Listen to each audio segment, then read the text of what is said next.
Dave Wilson ran for Houston Community College Board of Trustees, and he won. He knocked off a 24-year incumbent.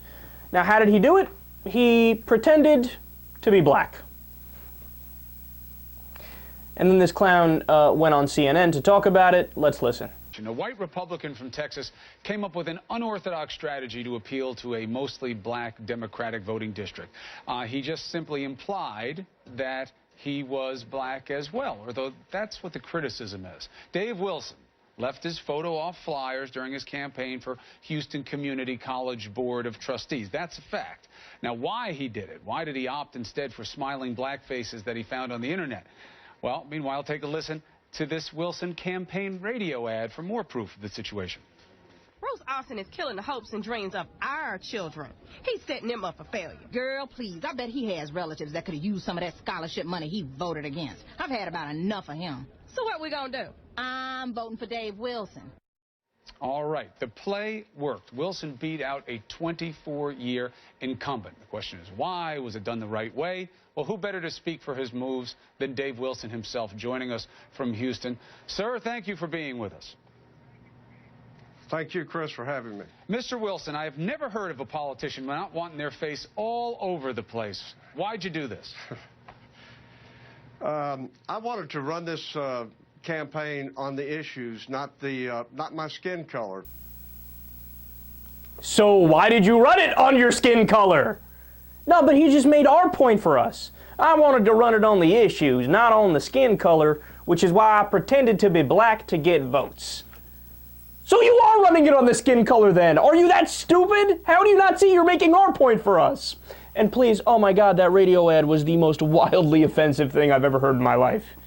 Because you know how that meeting went behind closed doors. It's a bunch of white racist Republicans who are like, all right, how are we going to try to get the black vote? Let's have a radio commercial and make people speak like they're in the black community and really, tone it up a bit and try to make it even more as bad as it could be. Oh, what a disgusting human being this is. But he's not done yet. Your quote is, every time a politician talks, he is deceiving. So, do you admit that you, too, were being deceptive here? I would rather put it in the context of target marketing. You have to speak to the audience. You can't sell maternity clothes to a bunch of men. So I had to work in that district and try to, it's a sales job. I'm trying to get votes, and I'm trying to get people to support me, and I wanted to focus on the issues. I know, but isn't one of the issues who the person is that they're voting for? Shouldn't the voter know who you really are? Isn't there a little bit of a come on here? Well, I also, in the last 2 years, I spoke at a breakfast meeting 4 times, the largest African-American group in Texas at that. I also spoke before the Houston Community College many times, and on their YouTube you could see my face.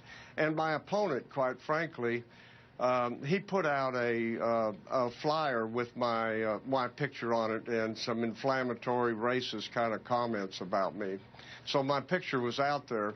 And the fact, too, that in the early vote, I was behind, and after he put my picture out, I picked up 275 votes, and I pulled ahead by a margin of 26. That's kind of the point here, though, right? Isn't that kind of the ultimate judgment about the tactic? That didn't you kind of stain your own victory here? You wound up winning the race anyway. Don't you wish you had just done it in a way that wouldn't call into the legitimacy question?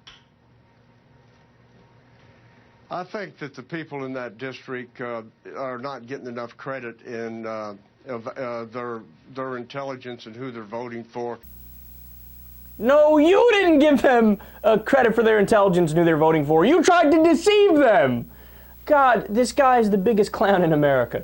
So I love the quote that he read. What's his name? I'm forgetting his name. Chris Cuomo? Is it Cuomo? Something Cuomo. Whatever. Not important. He says that the other guy said, quote, every time a politician talks, he is deceiving. Yeah. And that's not a good thing. But he's saying that as if to be like, oh, it's cool, because every time a politician talks, he's deceiving. I'm just doing the same thing as them.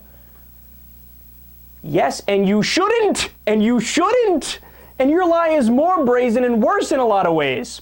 And I love his, oh no, I wasn't lying, it was target marketing. No, it's a form of fraud. It's like if Mitt Romney went out there and said, it's cool, I paid 47% on my taxes for my capital gains, when in reality, of course, he paid 14% on it. Can he say that and it's fine? No, I was just target marketing to people who wanted me to pay more taxes. No, it's a fucking lie is what it is. It's obvious and blatant. And, I mean, final point, man. Look, the reason why I say it's a form of fraud, it's like me running for an office and saying, I'm married with 3 kids.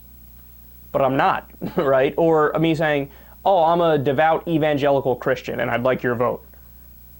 No, just imagine you flip the script for a second. Oh, could you imagine if it was, you know, the person was black and then they pretended to be white in flyers in, you know, a rural place in Kansas. And then they elected him. What, you think all the people who voted would just lay down and be like, no, it's cool. Go with the black guy. It's fine. They would lose the lying, deceiving, unbelievable, get off with his head, crazy, crazy. We thought we voted for a good, pure white guy, but we voted for a black man. Oh my goodness. Get him out of office immediately. But when you flip the script, he's like, what? No, what? No, it was targeted marketing.